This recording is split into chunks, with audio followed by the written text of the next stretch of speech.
नमस्कार, मी श्वेता. तुम्ही बघताय न्यूज 18 लोकमत. दुपारचे 12 वाजतायत. मुलुक महाराष्ट्रामध्ये तुमचं स्वागत. सुरुवातीला बातमी आहे दिल्लीमध्ये. आज 2 महत्त्वाच्या राष्ट्रीय महामार्ग प्रकल्पांचं उद्घाटन होत आहे पंतप्रधान नरेंद्र मोदी यांच्या हस्ते. एनसीआरच्या कनेक्टिव्हिटीसाठी 11,000 कोटी रुपये खर्च करून 2 महामार्ग तयार करण्यात आलेत. दिल्ली आणि एनसीआर वाहतूक अधिक वेगवान आणि सुलभ त्यामुळे होणार आहे. यात्रियों को सीधे दिल्ली एयरपोर्ट से जोड़ती है।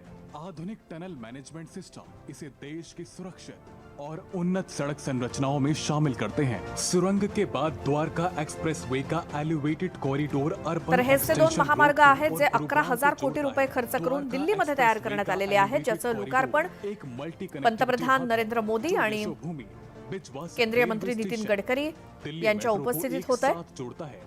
या 2 महामार्गांमुळे दिल्ली एनसीआर या ठिकाणची वाहतूक अधिक वेगवान आणि सुलभ होणार आहे. एयरपोर्ट की दूरी और समय में भारी कमी आएगी. यहाँ 34 लेन का टोल प्लाजा भी तैयार किया जा रहा है. शिव मूर्ति स्थित इंटरचेंज NH 148 AE पर प्रस्तावित नई ट्विन ट्यूब सुरंग को भी जोड़ता है.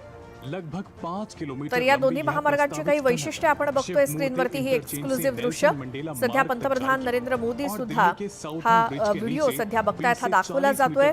कारण हे जे 2 महामार्ग दिल्ली एनसीआर या भागामध्ये तयार करण्यात आलेले आहेत. यह पर्यावरण को संरक्षित दिल्लीच्या मुख्यमंत्र्यांपासून ते अगदी पंतप्रधानांपर्यंत आणि केंद्रीय मंत्री नितीन गडकरी आणि इतरही सर्व मान्यवर मंडळी उपस्थित आहेत. यांच्या उपस्थितीत पंतप्रधान नरेंद्र मोदी यांच्या हस्ते या 2 महामार्गांचं लोकार्पण आज होत आहे. त्याची ही वैशिष्ट्य दाखवणारा हा व्हिडिओ. की नई सुरंग केवल यातायात परियोजनाएं नहीं है, बल्कि दिल्ली एनसीआर के लिए नई गति, सुरक्षित यात्रा और टिकाऊ विकास का प्रतीक है. यह वह दिशा है जहां आधुनिक तकनीक, पर्यावरण संरक्षण और यात्री सुविधा एक साथ आगे बढ़ते हैं.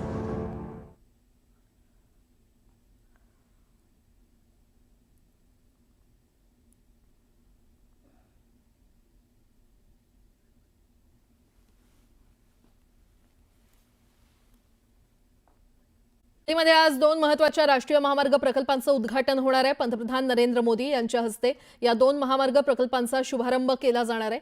एनसीआरच्या कनेक्टिव्हिटीसाठी 11,000 कोटींचे 2 महामार्ग हे असतील. दिल्ली आणि एनसीआर वाहतूक त्यामुळे अधिक वेगवान आणि सुलभ होणार आहे. 11,000 कोटींचे हे 2 महामार्ग आता त्याचा आज शुभारंभ होणार आहे. पंतप्रधान नरेंद्र मोदी यांच्या हस्ते हा शुभारंभ केला जाणार आहे आणि त्यामुळे दिल्लीकरांचा प्रवास अधिक सुखकर होणार आहे.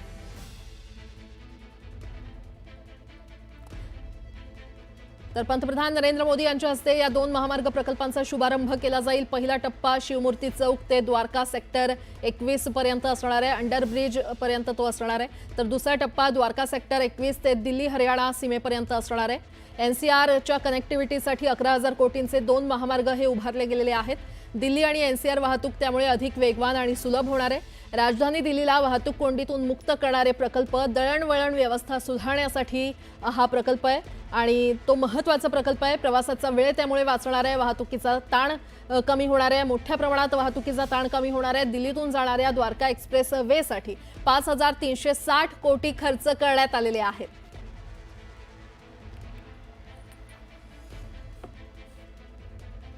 आता पाहूयात बातमी पवार काका पुतण्यातील सामन्याची. कोकणातील नेत्यानं अजित पवारांचा पक्ष हायजॅक केल्याची जोरदार टीका रोहित पवार यांनी केली आहे.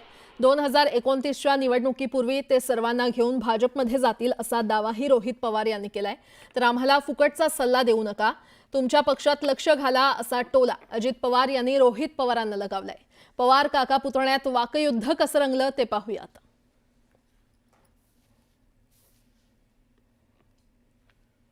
आज कदाचित आम्हाला बाहेरून वाटतं की दादा हे प्रमुख आहेत त्या पक्षांचे, पण असं दिसतंय की त्या पक्षामध्ये काही एका कोकणातल्या नेत्याने त्या पक्षाला हायजॅक केलेलं आहे.